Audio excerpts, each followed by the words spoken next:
Welcome to Palace Insider, your front row seat into the hidden corridors of royalty, where every secret carries weight and every revelation shakes centuries of tradition. Today, we delve into one of the most explosive stories of recent years, Prince Harry and Meghan Markle's marriage. Behind the glossy magazine covers, Instagram posts, and public smiles lies a web of strategy, law, and power that few could have anticipated. Tom Bower, the legendary royal biographer, has just released findings that could change everything we thought we knew about the Sussexes. For months, Meghan allegedly left Harry exposed to relentless media scrutiny, while carefully orchestrating her own narrative behind the scenes. Now, she has brought her mother, Doria Ragland, into the public conversation. According to Bower, what Doria shares isn't simply an innocent family perspective. It is part of a larger, calculated narrative designed to influence public perception. It's a carefully curated version of reality, one that hides as much as it reveals. At the heart of this storm lies a single, critical detail. Page 14, Clause 7 of the Sussexes' prenuptial agreement. Bower claims Harry may have signed it without fully understanding its implications. And once you see what this clause entails, the shocking reality becomes clear. Every decision, every contract, every move the couple has made in recent years suddenly fits together like pieces of a meticulously crafted puzzle. This clause might explain why Meghan quietly reinstated her former PR powerhouse, Sunshine Sachs, in January 2026. It could even shed light on the alleged shifts in money and control that stretch back to 2022. Bower's findings suggest that nothing about the Sussexes, recent public and private maneuvers, is random. Everything is deliberate, strategic, and heavily tilted in Meghan's favor. But first, let's be clear. Tom Bower is not a gossip columnist. He is a former barrister, a BBC journalist, and a 4-decade veteran of investigating the powerful and the secretive. His investigative rigor is unmatched. He exposed Robert Maxwell's media empire, unveiled Mohammed Al-Fayed's secretive financial dealings, and pulled back the curtain on Simon Cowell's entertainment empire. When Bower reports a story, it is built on meticulously verified evidence, backed by legal review, and capable of withstanding courtroom scrutiny. For his explosive book, Revenge, Bower conducted more than 80 interviews with Palace insiders, Hollywood collaborators, and legal professionals connected to Meghan's contracts. He doesn't rely on whispers or online speculation. He builds airtight cases, using documents, timelines, and receipts to connect every dot. When Bower claims knowledge of a prenup clause, he speaks from verified evidence, not conjecture. Bower's investigation digs into the collision of British royal protocol and California law, a collision that created the perfect storm. The key clause on page 14 could explain the sudden return of Sunshine Sachs, a firm known for managing high-stakes crises with surgical precision. Most prenuptial agreements are simple: outline shared assets, set conditions for division, and determine spousal support. But royal prenuptials are a completely different world. They are fortresses of legal strategy, designed to protect not just wealth, but titles, properties held in trust for future generations, and the prestige of royal status. These agreements govern public behavior, media appearances, and even the handling of private matters in the public eye. For example, Charles and Diana's prenup meticulously dictated her title and privileges after their split. These aren't casual agreements. They are instruments of control over image, assets, and legacy. According to Bower, Meghan's approach has always been calculated. Sunshine Sachs wasn't reinstated merely to polish her image. It was part of a deliberate long-term strategy, potentially preparing for a high-stakes separation. Under California law, community property rules dictate that anything earned during a marriage, including media contracts, streaming deals, and even inheritances, belongs to both spouses equally. This law, applied to royalty, is unprecedented and potentially game-changing. The Sussexes' prenup, however, doesn't just split assets evenly. It goes further, especially when it comes to intellectual property, a category Bauer calls the gold of modern celebrity life. That single line could determine ownership of stories, media projects, the Sussex brand itself, and even Harry's blockbuster memoir, Spare. Suddenly, all recent moves, contracts, appearances, and quiet rebranding efforts look strategic, like pieces of a master plan falling into place. Meghan is officially listed as the business manager for all shared ventures. Combined with California's community property laws and the sneaky Prenup amendment, this positions her as the dominant force in their financial empire. Crucially, this pivotal clause was part of the original 2018 agreement. According to Bauer, it was slipped in 2020, just as the couple stepped back from royal duties, moved to California, and began signing massive entertainment deals.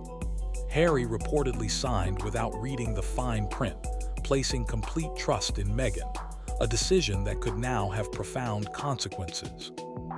Bauer's investigation into Meghan's prior divorce shows a woman who has mastered the art of financial independence.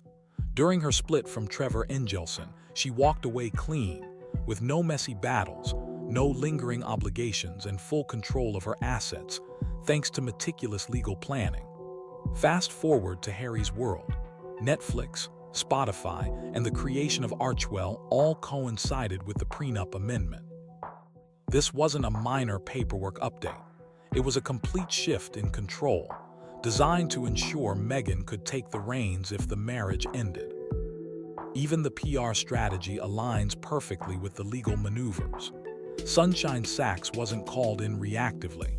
They were brought in early to shape narratives, build sympathy, and ensure that public perception would favor Meghan if a split occurred. According to Bauer, the stories we've seen across outlets since 2022 weren't random. They were carefully planted.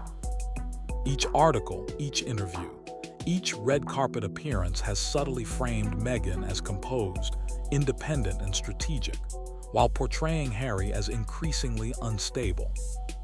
Financially, Meghan's actions have been methodical. American Riviera Orchard, filed solely under her name, represents a pivot to complete independence. Other ventures, including podcasts and children's books, are similarly structured to remain hers, no matter what happens with Harry. Even the Montecito mansion is titled to maximize California homestead protections, ensuring it stays hers under any scenario. By 2023, the strategy had fully taken effect. Every contract, every trademark, every public appearance aligned with her long-term plan. Intellectual property rights, revenue streams, and media narratives all remained firmly under her control. By the time Sunshine Sachs returned in January 2026, Meghan's empire was fully operational, her legal protections airtight, and her public image carefully managed. Bauer emphasizes that the Prenup amendment wasn't meant to preserve the marriage. It was designed to end it cleanly. His timeline suggests Meghan could file for divorce within 6 months of January 2026. Under California law, residency requirements are already met. Once filings begin, the clauses activate: titles restricted, assets divided, intellectual property controlled. Harry stands to lose far more than brand control. He could lose the Montecito mansion, majority control of Archewell, and even face complex custody challenges. California courts prioritize stability for children, favoring the parent who provides the most consistent home life. If Meghan demonstrates that she's been the primary caregiver while Harry travels for legal battles and public engagements, the law could favor her. Harry reportedly senses something is amiss, but cannot fully grasp the intricate legal web surrounding him. Bauer notes courtroom tension, emotional outbursts, and tears over media treatment, all signs of a man struggling to regain control in a system he no longer dominates. And the most chilling detail, page 14, clause 7, the hidden dagger. According to Bauer, it could strip Harry of control, cash, and even custody. If his findings hold, Meghan walks away with majority control of the brand, assets, and children, while Harry may be left with little more than regret. Every piece, prenup, amendment, business filings, PR strategy, and Sunshine Sachs, carefully timed return fits into a pattern too deliberate to be coincidental. Whether it's genius planning or careful orchestration, one truth is undeniable. Meghan has built a fortress of independence, while Harry may be on the edge of a reckoning he never anticipated. The question now reverberates across royal circles. Did Meghan plan this from the start, or has Bauer simply connected the dots that most overlooked? Every action, from business filings to public appearances, points to one conclusion. She has been quietly assembling an empire of control, wealth, and independence, brick by brick, long before cracks appeared in the public eye. If you found this revelation shocking, make sure to like, comment, share, and subscribe for more deep dives into the hidden worlds of royalty. The story isn't over, and with each detail uncovered, the intrigue only deepens. But first, let's be absolutely clear. Tom Bauer is not your typical gossip columnist, nor is he someone who traffics in rumors to generate clicks. He is a former barrister, a seasoned BBC journalist, and a 4-decade veteran of investigative reporting, specializing in exposing the powerful, the secretive, and the untouchable. His reputation has been forged in high-stakes investigations where accuracy isn't optional, it's mandatory. Over the years, he has systematically dismantled carefully curated public images, exposing Robert Maxwell's sprawling media empire and revealing the hidden machinations of Mohammed Al-Fayed's business dealings. He has even peeled back the layers of Simon Cowell's entertainment empire, uncovering the unseen strategies behind one of pop culture's most influential figures. When Bauer publishes a story, it is built on painstakingly verified evidence, scrutinized by legal experts, and constructed to survive both public and courtroom scrutiny. This is journalism at its most exacting, combining legal expertise with investigative rigor. For his explosive book, Revenge, Bauer conducted more than 80 interviews, speaking with palace insiders, Hollywood collaborators, and legal professionals intimately connected to Meghan Markle's contracts and financial arrangements. He does not rely on whispers, hearsay, or social media speculation. Every detail he presents is supported by documents, receipts, and carefully reconstructed timelines. Every narrative thread is cross-verified against multiple sources, leaving little room for error. So, when he references a specific clause in the Sussexes' prenuptial agreement, he does so from verified evidence, not conjecture, a distinction that separates his work from the endless speculation found in tabloids and online gossip sites. Bauer's investigation uncovers a unique collision: the strict, centuries-old protocols of the British royal family intersecting with the modern, often unforgiving laws of California. This legal collision created a perfect storm, one that, according to Bauer, is quietly reshaping power dynamics within the Sussex household. At the heart of this storm lies a single, seemingly innocuous clause buried deep on page 14 of their prenuptial agreement. Bauer claims this clause may explain the strategic return of Sunshine Sachs, a PR powerhouse known for managing crises with surgical precision, orchestrating reputations, and shaping public narratives in high-profile celebrity cases. Most prenuptial agreements are straightforward, even mundane. They typically outline each party's assets, determine conditions for division, and set limits on spousal support. They serve as a safety net for ordinary couples navigating life's uncertainties. But royal prenuptial agreements operate in an entirely different universe. They are meticulously constructed legal fortresses, designed to protect far more than wealth. They safeguard titles, estates, and properties held in trust for future generations. They preserve influence, status, and legacy, controlling how royals are perceived for decades to come. These agreements govern public behavior, dictate media appearances, and even regulate how private family matters are handled in the unforgiving glare of the public eye. Take, for example, the agreement between Charles and Diana. That document meticulously outlined Diana's rights, privileges, and restrictions post-divorce, ensuring that both the monarchy and the public narrative remained under control. Every clause was strategic, every word deliberate, designed to preserve the institution's prestige while defining the terms of personal autonomy. In the royal world, a prenup is far more than a financial tool. It is a mechanism of influence, control, and legacy management. It is a weapon in the arena of public perception, capable of shaping careers, reputations, and family dynamics in ways ordinary couples could never imagine. In the case of Harry and Meghan, this legal architecture is layered atop the complexities of California law. Unlike the United Kingdom, where royal conventions hold sway, California operates under strict community property rules, meaning anything earned during the marriage may belong equally to both spouses. When these two worlds collide, the rigid hierarchy of the monarchy meeting the egalitarian principles of California's legal system, the result is a labyrinth of potential power shifts. It is in this legal labyrinth that the page 14 clause becomes pivotal.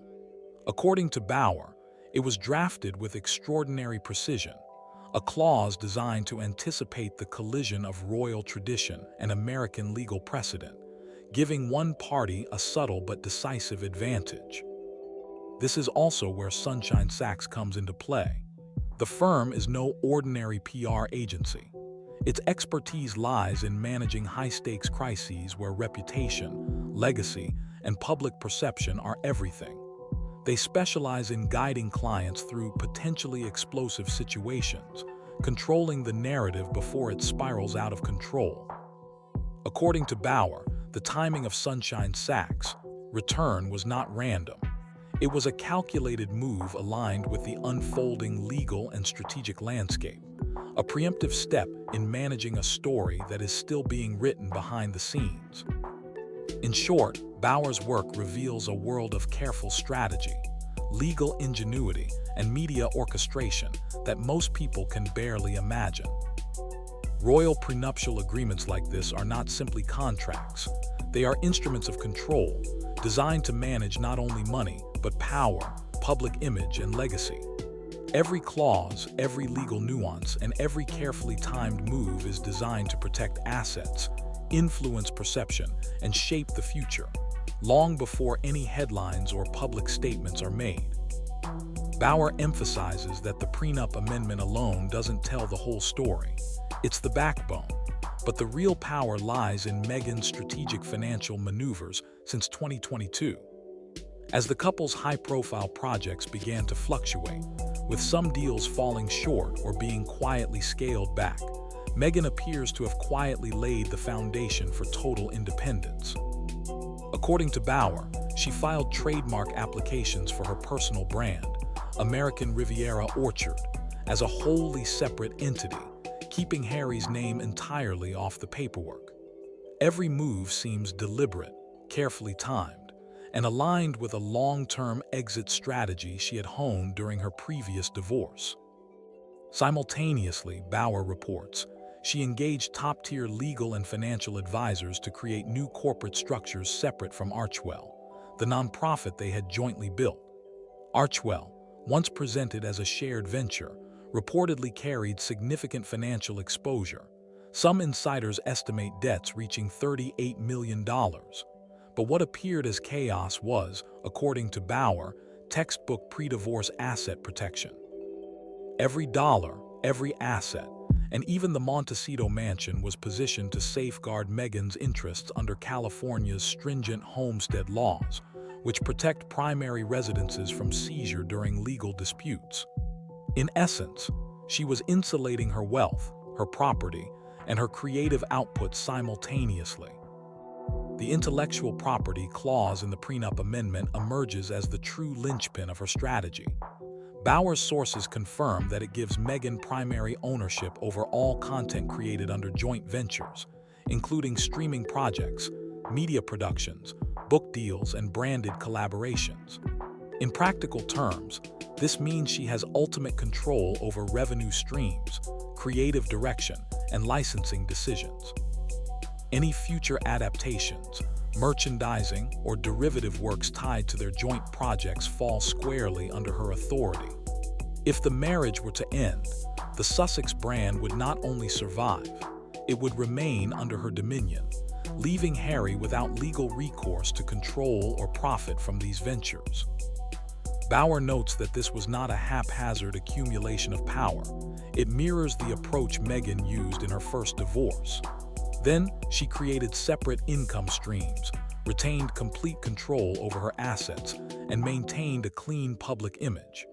Now, in the Sussex era, she's applying the same principles on a much larger, far more public scale.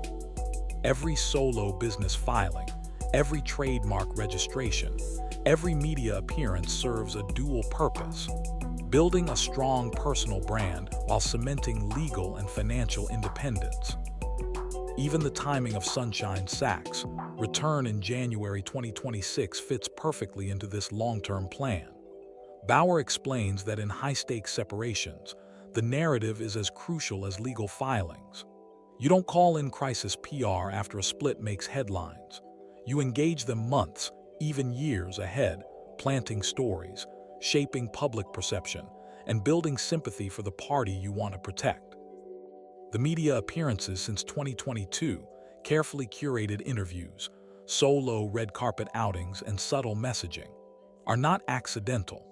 They project a sense of calm control and independence while positioning Harry as increasingly reactive, emotionally exposed, and according to some reports, struggling to grasp the legal complexities surrounding him.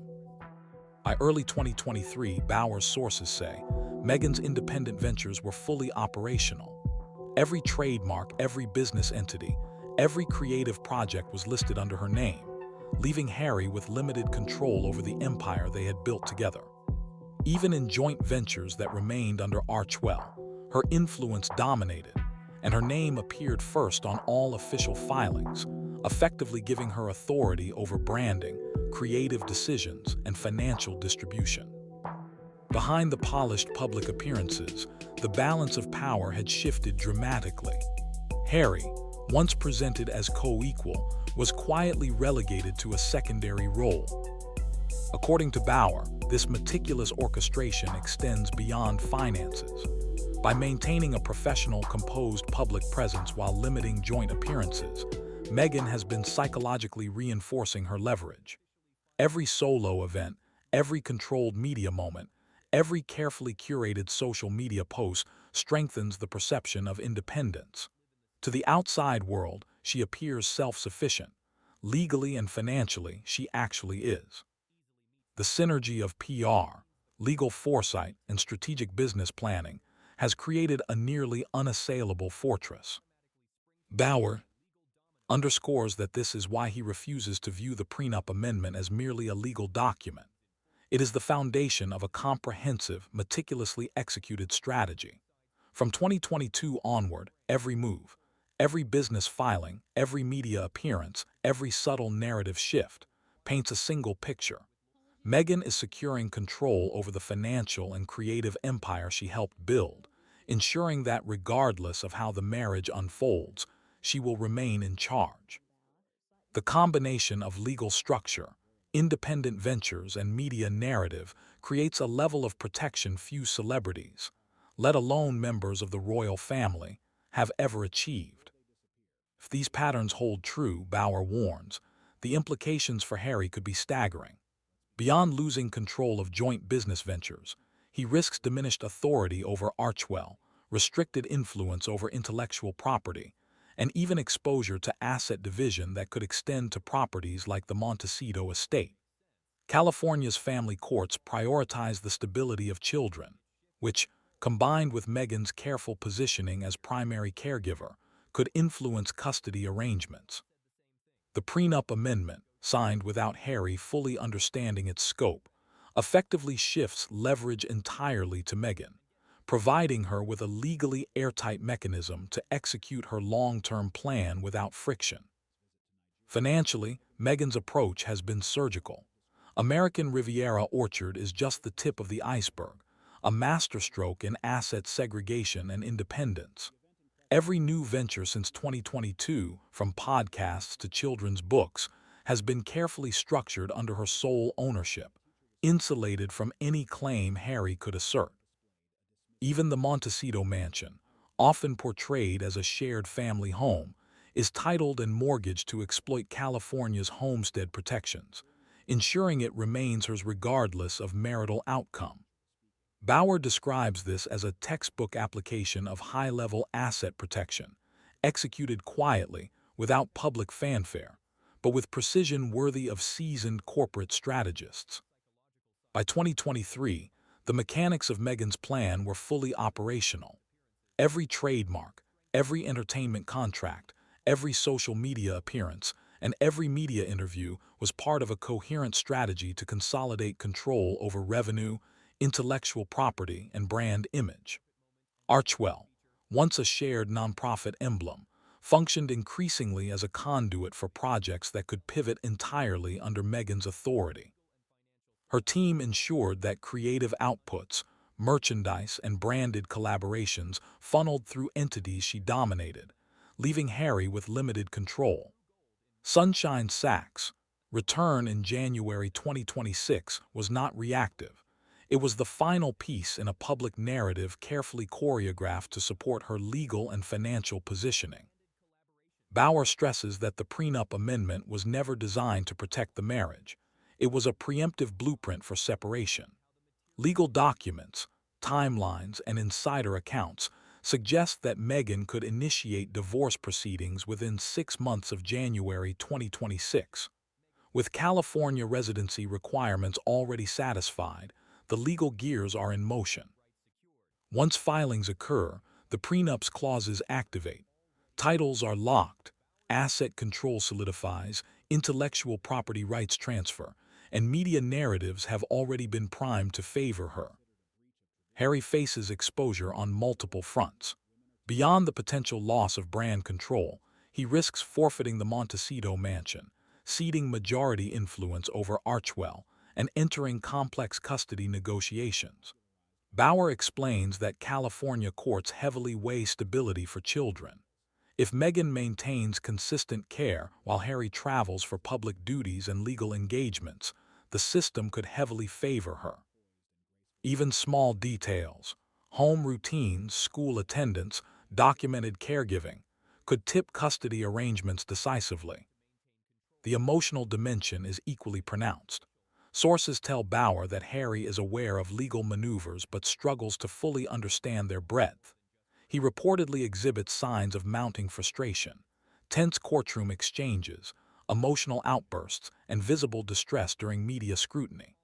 According to insiders, these reactions reveal a man caught in a web of legal, financial, and media forces beyond his immediate grasp. Every contract he signs, every public appearance he makes, and every headline he reacts to plays into a system that has been engineered for a calculated balance of power, one where he is increasingly on the defensive. Bauer's investigation paints a portrait of contrasts. Meghan, methodical, patient, and legally prepared. Harry, reactive, emotionally invested and navigating uncharted territory. While media narratives have focused on celebrity and glamour, the underlying story is one of meticulous strategic planning, legal foresight, and psychological positioning. In this scenario, divorce is not an abrupt event. It is the inevitable culminati of years of preparation, timing, and deliberate moves designed to secure both financial independence and control over public perception. Even the smallest public gestures, solo interviews, subtle social media messaging, and calculated appearances serve as multipliers for Meghan's legal strategy. Each reinforces the narrative of independence, control, and foresight, subtly framing Harry as a reactive, less prepared participant. Bauer emphasizes that in high-profile separations of this magnitude, perception often intersects with reality in ways that can influence legal outcomes, financial settlements, and custody determinations. In effect, the combination of meticulous legal planning, media orchestration, and financial foresight creates a nearly impenetrable fortress around Meghan's position, leaving Harry to navigate a system that has been carefully structured to favor her every step of the way. And the most chilling detail, Page 14, Clause 7, the hidden dagger. According to Bauer, this single line is not merely legalese. It is a lever of near-total control. If enforced, it could strip Harry of decision-making authority over key financial assets, limit access to joint ventures, and even influence custody arrangements. Bauer's investigation suggests that Meghan, through careful timing and strategic amendments, positioned herself to command majority control over the brand, intellectual property, and revenue streams. In contrast, Harry's autonomy over the empire they built together could be dramatically reduced, leaving him with little more than public visibility and private frustration. Every element of the Sussex strategy, from prenup revisions to selective business filings, from media appearances to Sunshine Sachs' orchestrated return, aligns with the precision of a chess grandmaster. Nothing appears accidental. Public perception has been sculpted with surgical care. Meghan as composed, strategic, and in command. Harry as reactive, emotionally exposed, and increasingly on the defensive. According to Bauer, this meticulous coordination underscores a level of planning rarely seen, even in high-profile celebrity divorces. The legal ramifications alone are unprecedented. California's community property framework, layered over a royal context that traditionally relies on trust, privilege, and ceremony, creates a collision of worlds. Clause 7 could redefine who owns what in a marriage historically guided more by protocol than law. It may determine control of lucrative streaming contracts, media projects, and the Archwell brand itself. Custody arrangements could pivot as well, as courts weigh the stability of homes, continuity of care, and demonstrable control over resources. In essence, what reads like a single clause on paper is, in reality, a lever capable of reshaping the Sussex legacy. The psychological dimension is equally potent. Bauer describes a careful orchestration designed not only for financial security but for influence over perception. Every interview, red carpet appearance, and social media post is a subtle reinforcement of a narrative. Meghan is the architect, Harry is the participant. Each story planted in the press since 2022 adds weight to her position, ensuring that even public opinion, which can indirectly influence judicial sympathy, tilts in her favor. Royal circles are now buzzing with the same question. Was this a master plan conceived from the beginning, or is Bauer's investigation simply connecting dots that others ignored? Every measured step, every legal amendment, and every strategic engagement hints at a singular conclusion. Meghan has quietly built an empire of independence, wealth, and control, long before the cracks in public perception became visible. The story is far from over. Each newly revealed document, contract, or media move adds another layer to a narrative that reads like a high-stakes thriller, where legal expertise, strategic foresight, and public image intersect. For Harry, the coming months may be as much a reckoning as a legal battle. For Meghan, it could be the culmination of years of careful planning. And for observers, the intrigue deepens with every detail. Whether you see it as brilliance, calculation, or survival strategy, one fact is undeniable. The Sussex saga is no longer just royal drama. It is a masterclass in legal foresight, media orchestration, and strategic control.